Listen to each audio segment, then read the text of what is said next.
Well, hello and welcome to the stream. Let's go ahead and see what we get into. We're going to do part three of Ed Dane's.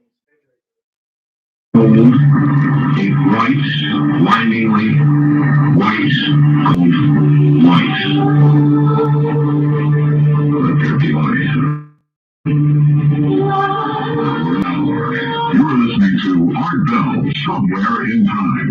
Tonight featuring Coast to Coast AM on January 29, 29.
Once again, Sundance favorite tapes, and again, if you would like to order remote viewing tapes and do what it does, perhaps not go after St. Master. We would recommend that as an initial target for you.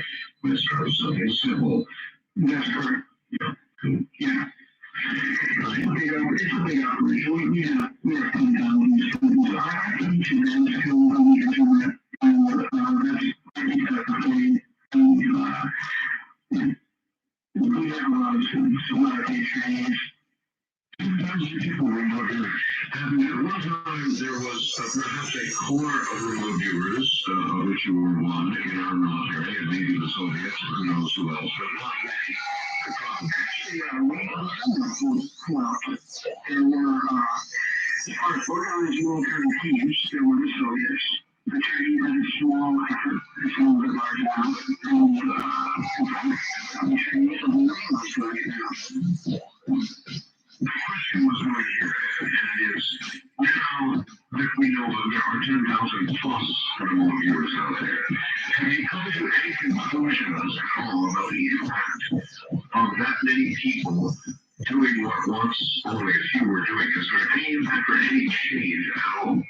No, not yet. What's happening, I've been paying attention to this, for the ones here, individuals are doing and acting the same way I did and acted 15 years ago when we were in this, for the first time. They're still in awe, they are still, using it to look at the things that they want to look at. And it isn't, I don't see any big effect yet at the conscious level. The non-conscious level, there's still something going on, but it hasn't broken through yet, objectively, to consciously, so that I can say, yes, this is happening here. First time calling line, you're on here with Major Eddie. Hi. Where? Yeah, sure. Fine. Where are you? I'm calling from the Minneapolis State Hall area. Okay, SPP. Yes. My question is, one of the previous callers asked you about, how do you know that this information is accurate? And you said that, of course, you don't, given that it could be, it could be something that you're mistaking. You can never rule out being tricked, is what you Exactly. But given that scenario, and given that all the times I've heard people talk about the devil or Satan, on on the basic level that you're speaking of it, or speaking of him or the entity on, there's this sense that somehow you do know something though. You spoke of the veil. There's this idea that there's a veil that separates that world from ours. Mention that. Oh, okay. But I think What I said was that the natural world leads into the supernatural world. So it's really not a veil, it's sort of a bleed-through for you. okay. On some level, there is, whether we call it a veil or there is some separation, even if there's a trickle down effect. There is something that there's an overlap. Okay. My question would be, since there does seem to be this understanding that there is Satan, nobody seems to have a problem with that. Why is it that you would look at all of the scientific areas first, what you can perceive with your own natural senses, and in a sense, that you are using your subconscious, or your unconscious, I guess is what you said, but that's still your natural understanding on some level. Why is it that you wouldn't first look for what already is opposed to this in the world? Your comment before, you said that Christ did not preach the message of the church. I don't see how you can say that, because he did. As a matter of fact, he said that his mission to come here was to build a church. So I'm wondering where you got that information, what you're basing that information on, that he was not here to build a church. The church that we have today, it certainly is not that. It isn't the church, a person of which in a number of centuries ago burned people at the stake. It isn't that church. That's not the church that Christ was, not my Christ. Oh, and see, that's what I'm saying. I totally understand that, but I've talked to so many different people about this now. I'm noticing a pattern with everyone. I mean, everybody has a little bit different take on it, but the one thing that all seem to be relying on is their own understanding or concept of the church. And it seems to me that if Satan really is as intelligent and brilliant as everybody seems to try to give him credit for, it would seem that his real mission, in any form possible, would be to separate the soul from Christ. And I don't hear too many people focusing on that issue. I mean, and if you think about it, not passing any judgment, of course, but let's say that he has deceived you. Just like you're making that statement, by you're putting faith that you understand the historical church, he's already been successful, given that were true. And that's one thing I find all the time, is that people are willing to put a lot of stock in their own understanding of what their thing is. And that's why I'm saying too much here. My real focus was the one question I think I got out there somewhat coherently, and then what makes you think Jesus wasn't here to build a church? That's my call. It's just my call. I have 1,000 minds. My words that reflect my thoughts are possibly very powerful. And that's what I said tonight. You can't trust human mind. You need better teachers. And I'm saying that angels are, as teachers of men, can do a whole lot better job than we did with ourselves and our children. I'm saying that mind is fallible. And that hatred is one of the key ways of separating the soul. In fact, it goes through our spirit first, and it chills the spirit and isolates the soul so that God can't affect the soul anymore via spirituality. It is providing comfort. It is exactly providing comfort on the part of Satan and his lieutenants. You have obviously shaped a lot of people up. Here's one of them, who asks, how would one of these entities that you've been speaking of steal your soul or tag it as a soul that eventually will be deleted? As I mentioned earlier in the program, they stand to that. They don't own their soul. Their soul is yours in God, the Creator. But what they can do is cause you to make decisions that, as this woman just mentioned, separates the soul out and isolates so that it becomes extinguished. And that is caused by, generally speaking, the stratagems of action, the right relationship attack, hatred, particularly hatred. That is one of the big ones, both as a thought and as a human emotion. The stronger the hatred, the worse the decisions, and the closer to doom and perdition one gets. That's simple, but that's how out of the work. And war is the key vehicle for accomplishing that on a massive level, part of the angel that we call the devil. Here's another very interesting question. We've asked yet if, in his opinion, a reconciliation between God and Satan is possible. When that might happen, could it happen? Would it cancel everything virtually as we now know it? Could such a reconciliation occur? I don't think so. I think my thoughts are that the God that many of us know, especially as Christians, extremely, is a very merciful God and a very loving God. So this angel, the devil, and the angel Satan were children of this God. And I'm sure that he loves them as much as he loves you and I. But the problem is their minds are damaged and distorted so that they can't recognize that love, perhaps they hate the fact that they're loved. That's their thoughts. And they can't make the decisions that would allow them to accept that mercy and that love anymore. Because their minds became twisted and distorted because of the enormity of the sin. They had a great responsibility and they partook of a great sin. Those are just my thoughts. Well, Carmine, you're on the air with Subjects Major Entities. Thank you so much.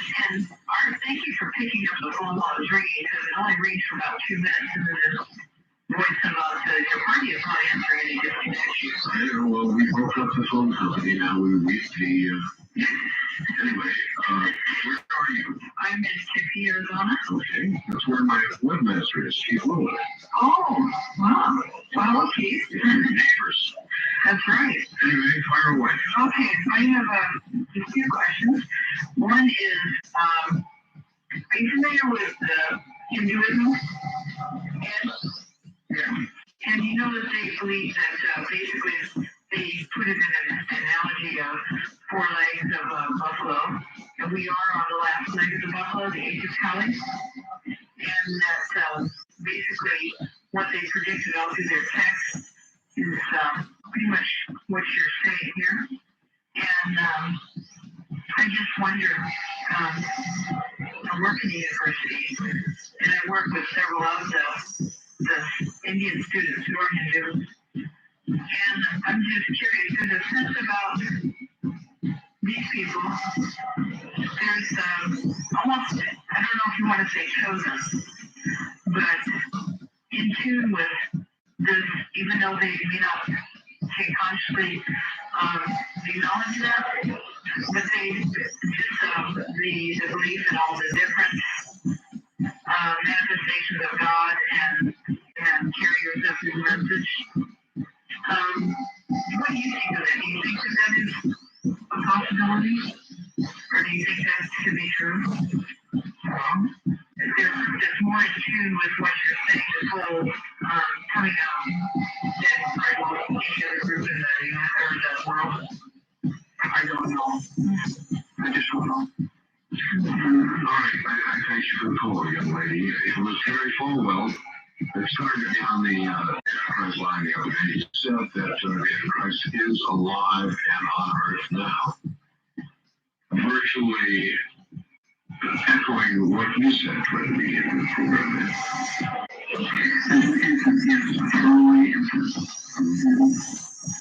Well, there's a role to play that's really important. I mentioned why that role is important. yes, indeed. Two conditions. Houston Rockies, you're on the air with Major Entities. Hi, it's John in Houston. Hi, John. Yeah, regarding the last facts you got, it started for the Penn electoral from the Queen's Cancer, I would expect to shout an apology from both of them. Really, God and the devil. Anyway, I'm much more equal. I'm much more equal to those evils in God's mind.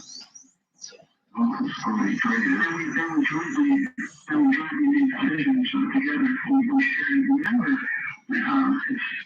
it's the work that I see here. We are our own worst enemies. Our minds are our worst enemies. Satan its resources are minimal.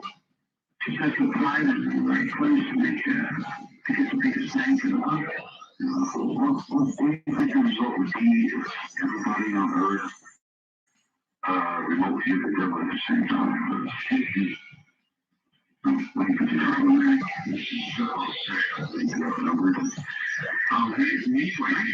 idea was if everybody prayed for the devil at the same time, that would be more interesting. Do you think there's any tie-in with the UFOs real quick? I'll hang up with answer. Yes, I do. I think that some of the UFOs that we see are actually what I call the happening as transcendental technologies. And those is a little bit of a time, yes. Demonic? Maybe some. I'm not certain. I'm happy. We're turning, at least I'm going to turn on to the UFO problem. Project Sunday is very important to me, and it's separate from the UFO problem. But let's face it, it's just a part of life. You've got the kind of tools we have and the expertise that we have. Let's have a little bit of fun before we go down. And you and I both agree that the God and church and God UFO. Yes, I spent a lot of time with it, as you well know. What's in the Rockies? I think we have time for you. You're on the air with Major Dan. Hey, guys. How are you doing? Just fine. Gosh. Okay. Art, first of all, I love your show. Thank you. Is that okay? Absolutely. Can I say that all right? You All right. Now I'm throwing down the gauntlet here. I'm going to leave you guys with maybe a disclaimer. I say it's time that Major Bones and Peter Griston go head to head with Walter Bower, the author of Operation Mind Control, and Alex Constantine, the author of Virtual Government, so-called CIA Mind Control Operations in America, which has some very interesting things to say about both of you, but mostly Major Bones from pages 68 to 130. I'm saying, All right. Well, sir, hold it. Sir, I will hang up on you if you don't be silent for a moment. I'll hang up on you. I'm counting 3. 1. Okay. I'm going to be silent for a moment. Thank you. All right, now listen, be calm, take a deep breath. What is it in these books that is said about Major Gaines that, or myself, that would cause you to say there should be a debate? My structure for the debate would be Major Ed Gaines and Peter Griston. Yeah, I already heard that. I heard that. You already said this. I asked you what in that book calls for a debate. What do they say in that book that calls for a debate? We're running out of time. We're coming down. We sure if you don't get to it. So I'm asking you again, what is it they say that calls for a debate? One question. Remember when Richard Hogan went against Gary Collier about the Disney gun on the Yes.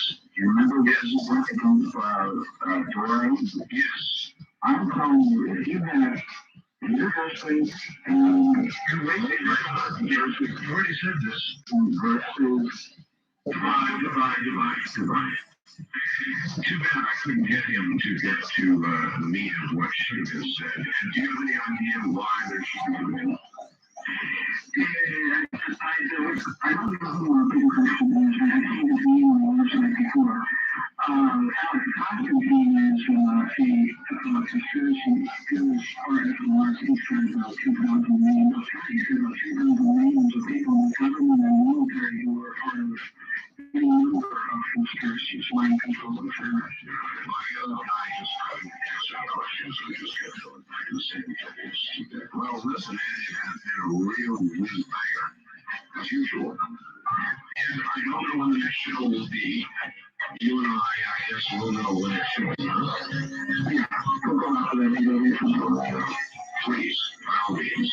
I'll text you if you want to text me. I said, good night, my friend. Good night.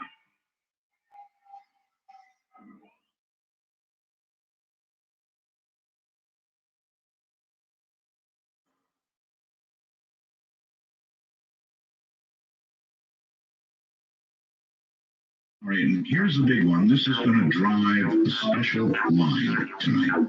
Now, we do have open lines. That means, call about anything. I don't care. It doesn't matter. Anything that you want to talk about is fair game. But the Vatican now says that demon possession is at, quoting here, emergency levels. A top Vatican meeting, demon busters and psychiatrists warned that more and more people were dabbling in black magic, becoming possessed as a result. Walter Casali, the spokesman for the International Association of Exorcists, which is now holding its first meeting ever at the Holy See, said last night, the practice of the occult, Satanism, and abnormal things is opening the gateway to an extraordinary amount of demonic activity. They have never, ever seen anything like it. They are saying it is at emergency levels. And this will drive my special line tonight. Other than open lines and anything you want to talk about, what I want to know is the following. Have you made a deal with the devil? I really mean that. Have you made a deal with the devil? And I know a lot of you have. Now, I know it's going to be hard to pick up the phone and admit it, but I think many of you will. And if you have made a deal with the devil, how's it going? Now, listen to me. Contrary to what you may see in the movies, there's not going to be some guy with horns, glowing red eyes, coming to see you, with a piece of paper to sign. Doesn't work that way. You can make a deal with the devil by doing it in your head. You can say, I want $1 million, and I am willing to, this is just rehearsing, so if you're out there, devil, don't take this seriously. I've got my million. I'm willing to sacrifice everything, anything, whatever to get there. And once you have done that mentally, you have made a deal with the devil. You have. Believe it. Doesn't have to be a signed document. This is something you do in your own mind and your own soul. And I think that it is irrevocable. I think you cannot, once you've made this deal, revoke the deal. It's interesting. I had this topic up on Facebook, and I got a response before I even went on the air from Gary, who was writing from the Czech Republic. And he said, yes, I made a deal with the devil and every spirit of earth and sky for the woman of my dreams. That was 5 years ago, Gary says, and we are more in love than ever. But it has cost me everything. Tough one. He may call in tonight. I hope he does, because that's exactly what I'm talking about. This is a pact you make in your own mind. And again, I don't know this for sure, but I'm pretty sure it's irrevocable. Once you've made it, you may get what you wanted, but I don't think you can take the deal back. This is my I made a deal with the devil line. Hello. Hello. Hi. So, do I have the real thing here? Have you actually at some point made a deal with the devil?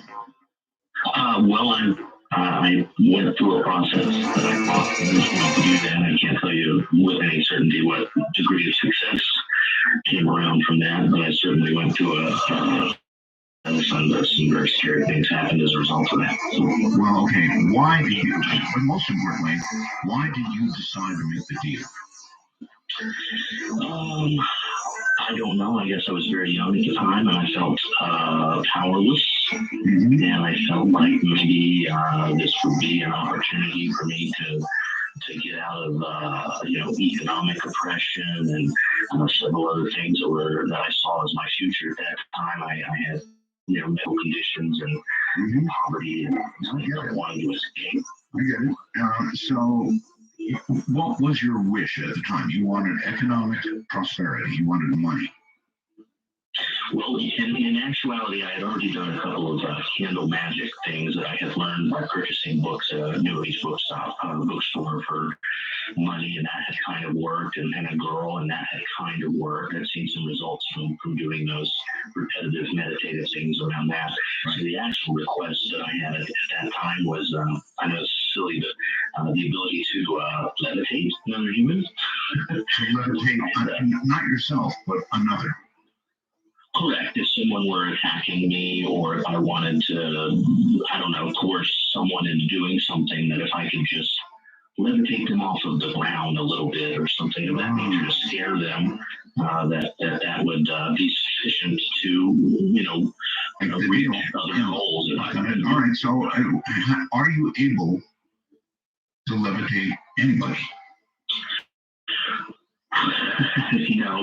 Not in any real way. I was a professional magician for a while, so I don't know to what degree that trickery works. Well, it sounds to me like you. Yeah, it sounds to me like you kind of signed the deal when you did the candle stuff and the rituals and the money and the girl. That probably sealed the deal anyway.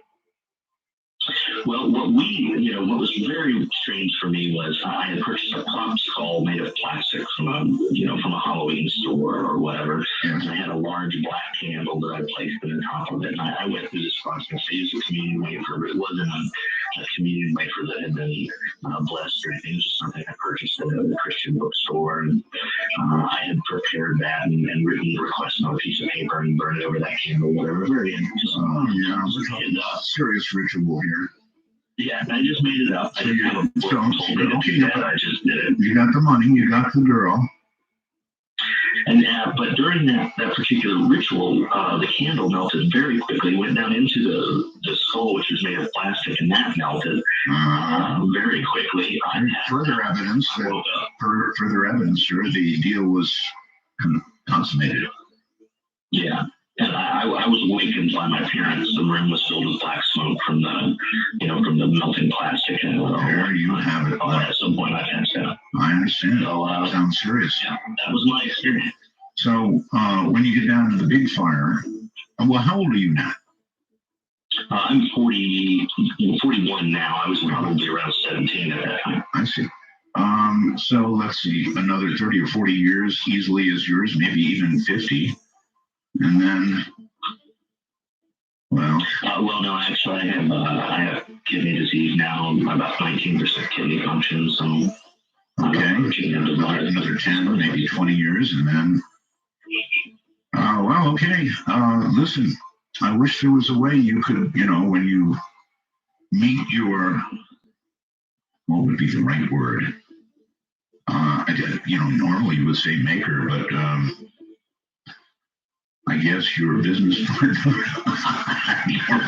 All right. Well, thanks for the call. I appreciate it. Very honest and very straightforward. There you have it. You cut his deal. I told you there'd be people. I told you.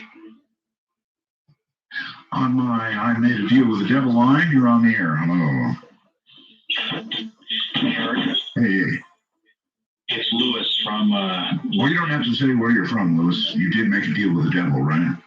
I did make a deal with the devil when I was younger. When I was around 21, I'm kind of embarrassed, but... That's all right. I wanted a lot of sex with women. How's it going? It went very well. I had sex. Lots and lots of it. Really? Lots of it. You made this deal at what age now? I was 21 years old, Art. 21. I'm embarrassed to say. No, it's all right. I understand. Sex is a very strong I guess compulsion would be the right word. And so you basically said, look, you give me all the women or whatever women I want, and I will give you my soul.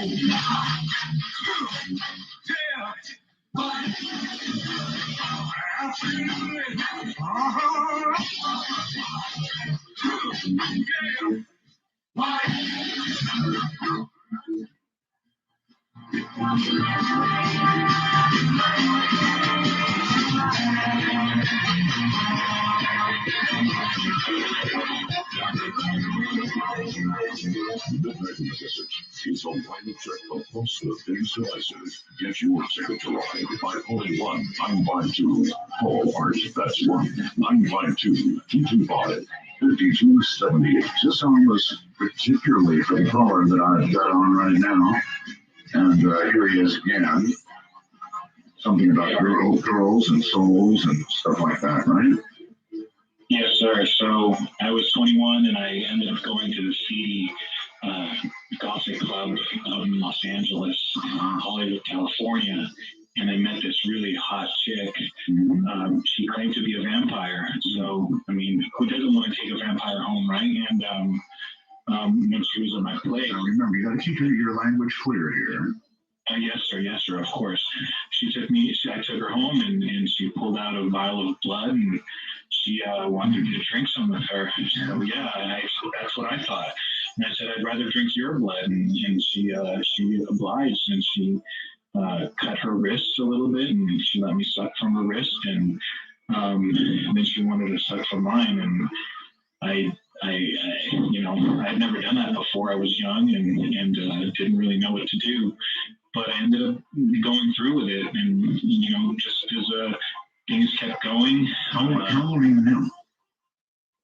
I'm 38. 38. Old. 38. Yes, I'm old now. So Are you still getting women? I mean, surprisingly, yes. They just keep throwing themselves at me, and it never stops. Yeah. I mean, Sounds good. So I mean, for me, the path to the devil was the best thing I ever did in life. I wonder how many women. I mean, I'm after only a ballpark figure here, but how many women since you made the pact do you think you've had?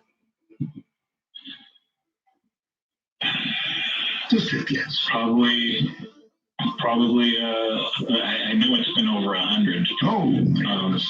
Yeah, it's been over 100, and the only thing that ever went wrong was just a quick bout of chlamydia, but that got taken care of. Listen to me. A quick bout of chlamydia is going to be nothing compared to what you're headed for. Yeah, well. It's not so quick, trust me. Yeah, right. So this is going to be our night, huh? People who have made a deal with the devil. All right, once again, let us pick up the I made a deal with the devil line. Hello? Hello there. Hello? Yes. Hey, I made a deal with the devil. You did. Yes. And how long ago? You sound young. How long ago did you do this deal? Oh, well, this is very recently. All right, I'm only 23 years old. 22. Yeah. Okay, I'm impressed. I think. What was it that you wanted out of this deal for yourself? Well, the deal was that I'd give him my soul, but in exchange, he'd have to give his soul to God. Well, that'd be a non-starter. Want to know what he told me? I told you to go to hell. He told me to get to heaven out of hell. Come on now. You didn't really make a deal, did you? No, that's all. You're another faker. I'm glad you're glad. Thank you. I do appreciate it. But, I want people that made deals. Hello there. Did you make a deal with the devil? Hello, Art. Hello. Yes. Yes. I I. Hi. Do I have two people here? No, just one. I could have sworn I heard another voice. Okay. Anyway, proceed. I mean, Joe the Devil, but it's a little different than the other stories that I'm hearing on the radio. Well, that's quite all right. Everybody has their individual deal, right? Right. Mine was almost to the day 18 years ago. Can you hold on during our break? Yep. You can? Okay. Good. Sounds like it's going to be a good one. And right there, I'm sorry if you can't hear us on hold. I don't know what to say about that, but we're working on it.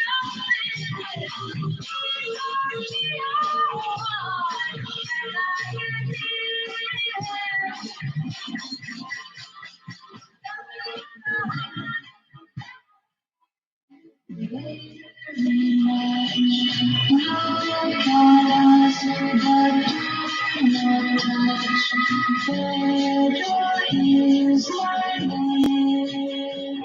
to God in the high desert. This is No Life in the Desert with Art Bell. Please ring our cell at 1-952-225-5278. That's 1-952. Call Art. Sorry about the apparent thing with not being able to hear while you're on the phone. Definitely should be able to hear. Ridiculous. So we will get that solved. Something. What if I push this?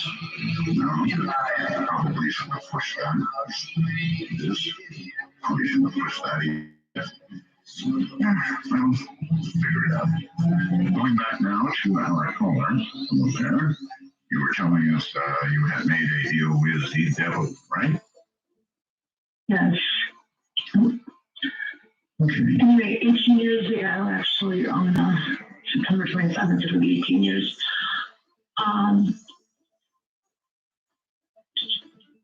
I was in the middle of childbirth, and it looked like neither of us were going to make it. And I'm not a religious person. I just remember as they were with all the medical teams were rounding around and doing everything they could. It just said, anyone, you can have whatever you want. You can have my soul. You can have any part of me to save this baby. And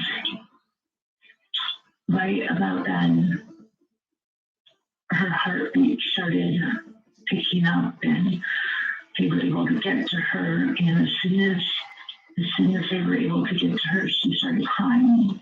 Well, And I will tell you that there's been a lot of, I've paid for, I want to say 18 years, believe me, but she made it. I don't particularly, I don't know, was it the devil? Was it God? Everybody can have their own opinion. But since I didn't, I just said anyone. I believe it was, and I believe I have paid, and I believe I will continue to pay. But I hope that wasn't too boring of a story for you, but I think there's a lot of ways that we make deals. tax. Yeah. Yeah. Well, in that case, I mean, it really, even though you didn't specifically make the deal with God, in that situation, I'd sort of give you the benefit of the doubt. So you're probably all right, but you did specify anybody, huh?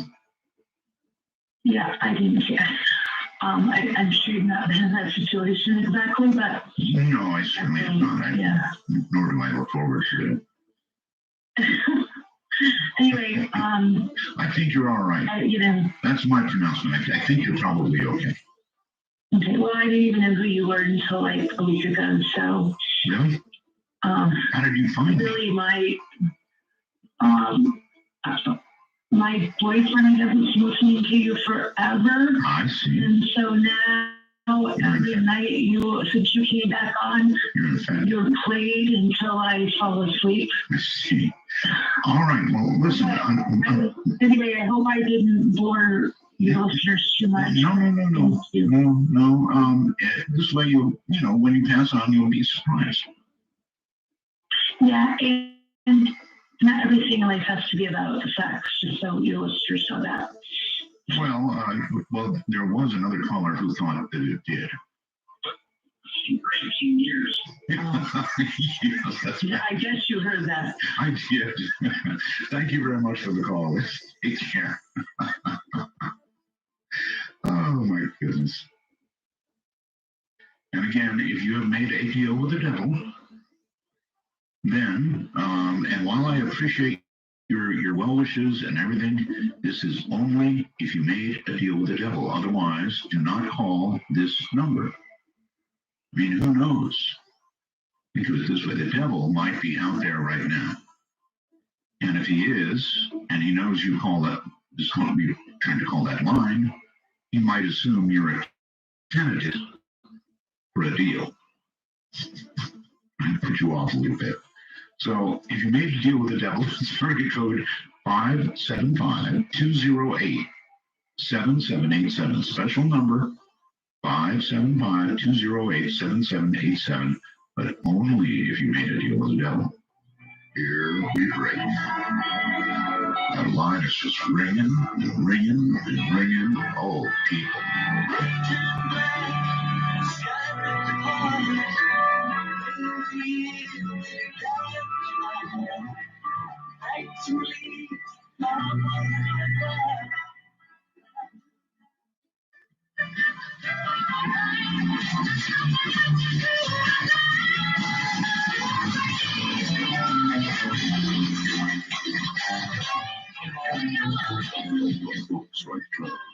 United Messages coming back at you on the North Metro Digital Network. To call the show, please direct your fingertips to the number 1-952-225-5278. That's 1-952-CALL ART. Somebody on Dorm wants to know if I made a deal with the devil. Is it Rafe? Rafe? Art, it sounds like you made a pact with the devil, have you? No, I have not. I certainly have not. Unlike many who have called tonight, I have not. Now, did I consider it at one time? Yeah, and I rejected it. I think everybody probably commented on the talk show or something from that one. Let's go to our I made a deal with the devil line. Oh. Are you there? Hello. No. Yes, I'm here. Good. I think. I started to make a deal with the devil, but when the Great Horned One and his minions appeared, as you call it, I chickened out. Listen, well, hold on a minute. If you called on the devil and the Horned One actually showed up in person with his minions, it's too late. That's a deal done. I don't know. All right, what is it you wanted? Well, I don't know if you want to hear what happened or the story. I do. I mean, when you're making a deal, usually it's because you want something, right? Well, no, it's hard to explain. I was just out of the military. This was in the mid-'80s. Okay. And I worked in the semiconductors in Northern California, the Bay Area. Okay. And this new woman at work showed up. She was very beautiful, very exotic looking. Oh, yeah. Boss wanted me to train her. Trainer? She started off on the equipment, on the computer. We worked in the semiconductors. I understand, yes. And she started grilling me about religion as a whole. And then she strangely said, have you ever, she said the old, if you relinquish your soul to the devil, you gain fame and riches. She said it really strangely. And she asked me if I'd be interested, and I was very nervous. I just kind of jokingly said, oh, something to think about. Well, that night, yeah, all hell broke loose. In what sense? I mean, were you with her that night? No, sir, not at all. She just threw that one out there, and the shift ended. And it was one of those nights where my parents were off on vacation. They asked me the house set for them, so I was in my old home, in my old room. And somewhere between like 1 in the morning and 4 in the morning. Yes. I heard this laughter, just this bizarre, just the weirdest laughter you've ever heard. Yeah. Basically, just like that. Yes, yes. And so I jumped out of my bed, opened my door, and I noticed every light on in the house. And even the oven light was on. The oven light. And I ran down. Yeah, I mean, every light was on. I mean, you name it. If there was a light involved, it was on. The oven light, sir, was just symbolic for you. And when I ran to the family room on those older TVs, when you shut them off, you know how the colors used to swirl and kind of fade out? Oh, yeah, to a little dot. Yeah, exactly. Well, that's where the laughter was coming from. And so when I ran into the family room, the TV was just turned off and the laughter stopped. Well, I'm a chicken by trade, and I jumped up my own shadow, but I wasn't scared at all. No? So I'm thinking someone knew I was there. Someone's playing a prank on me. I'm checking the doors. All the doors are locked. I'm looking under beds. I'm looking in closets. I'm looking, you name it. Yeah. My parents used to have little dowels in the windows. So I could only open the windows like a couple inches. I made sure all those were in place. Checked the garage. Every light was on. Mm-hmm. And this happened twice. The second time, even more laughter. There was like 7 people laughing. Yes. It was really a lot of laughter. Well, the third time it happened, my dad's office door was slamming shut, opening up, slamming shut, and I opened my bedroom door just to see it swinging open. Yes. Every light was on again, and that's when I realized I was being ready to make the deal. What makes you think you didn't make the deal? You don't get that kind of attention. You don't get that kind of visitor without a deal having gone down. Doesn't that worry you? No, because nothing went down yet. This lady asked me, which by the way, she never did show up at work anymore. Yeah, but you did say you repeated what she said. She said, would I? And I said, something to think about. Well, I think I was being tested. Well, you were. But the question is whether you passed or failed. Well, I told them to leave, and I didn't mean any bit of it, and nothing has ever happened ever since. Well, there's still time left in your life. Let me know how it comes out.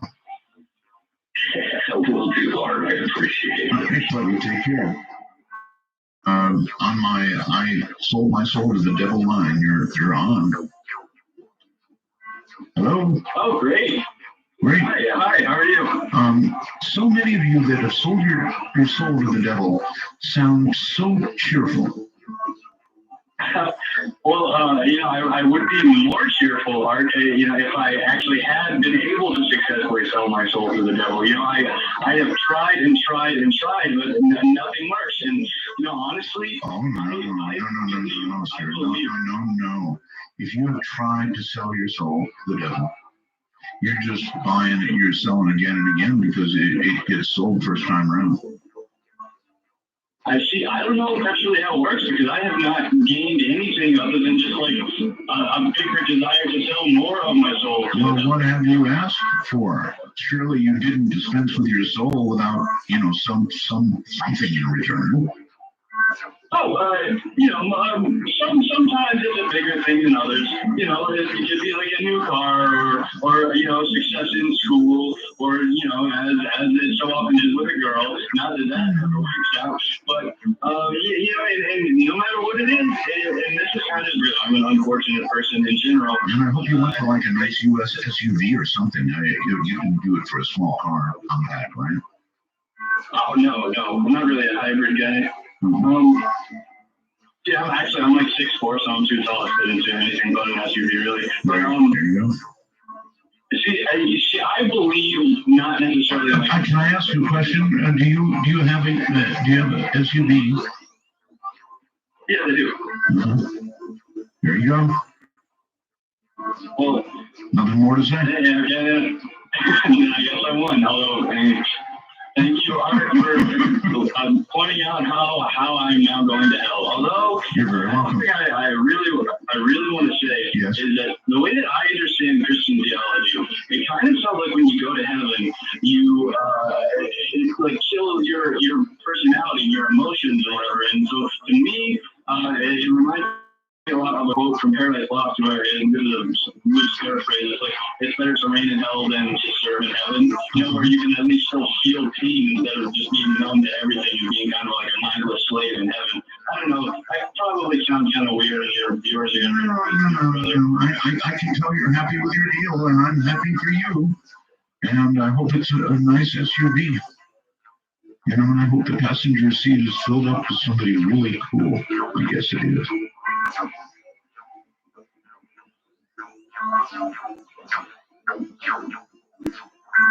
For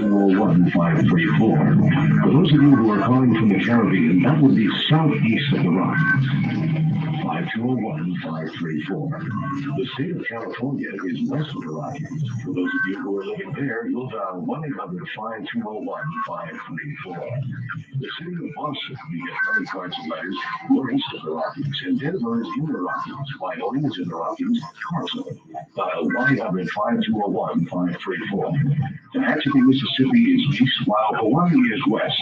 We're not sure of India. India could be east or west of the Rockies. Where is it? They're east or west of the Rockies. And now, America Live AM, overnight, this is the CDC, the Center for Disease Control. Good evening and welcome. We have Brigadier General Jameson Johnson on the line, and we will return to our phone conversation with him shortly. But first, I want to tell you about an exciting